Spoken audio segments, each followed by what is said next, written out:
பாசிப்பருப்பு ஒரு கொஞ்சம் இதெல்லாம் வந்து நீங்கள் ஒரு கையளவு கண்ணளவு போடலாம். ஒரு அரை கப் அல்லது ஒரு 1/4 கப்பு கொஞ்சம் கூட எடுத்துக்கலாம். கடலைப்பருப்பும் துவரம் பருப்பும் சேர்த்து ஒரு 2 ஸ்பூன் எடுத்து ஊற வச்சுருக்கிறேன்.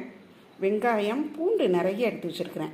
எதுக்குன்னா இந்த வெள்ளைப்பூடு வந்து இது வந்து வேக தான் வைக்க போகிறோம், வதக்கெல்லாம் போகிறதில்ல. நல்ல வெயிட் லாஸ்க்கு இது உதவும். பிபி இன்னும் கொஞ்சம் நார்மலாக இருக்கிறதுக்கு ரொம்ப ஹெல்ப்ஃபுல்லாக இருக்கும். தக்காளி, தேங்காய் பால் தனித்தனியாலாம் எடுக்கல, ஒரே தேங்காய் பாலாக எடுத்து வச்சுருக்கிறேன். இது ஊற்றிக்கிட்டு இதுக்கு தேவையான அளவு தண்ணியும் சேர்த்துக்க போகிறோம். கோதுமை ரவை ஒரு கப்புக்கு மேலே எடுத்து ஊற வச்சுருக்கிறேன். பச்சை மிளகாய், கொஞ்சம் இது பொரிக்கடலை, உப்பு சேர்த்து அரைச்சி வச்சுருக்கிறேன். கொஞ்சம் காஞ்ச கருவேப்பிலை இருந்துச்சு, அதுவும் சேர்த்து அரைச்சி வச்சுருக்கிறேன். காய்கறி வீட்டில் இருந்த எல்லா காய்கறியும் சேர்த்துருக்குறேன்.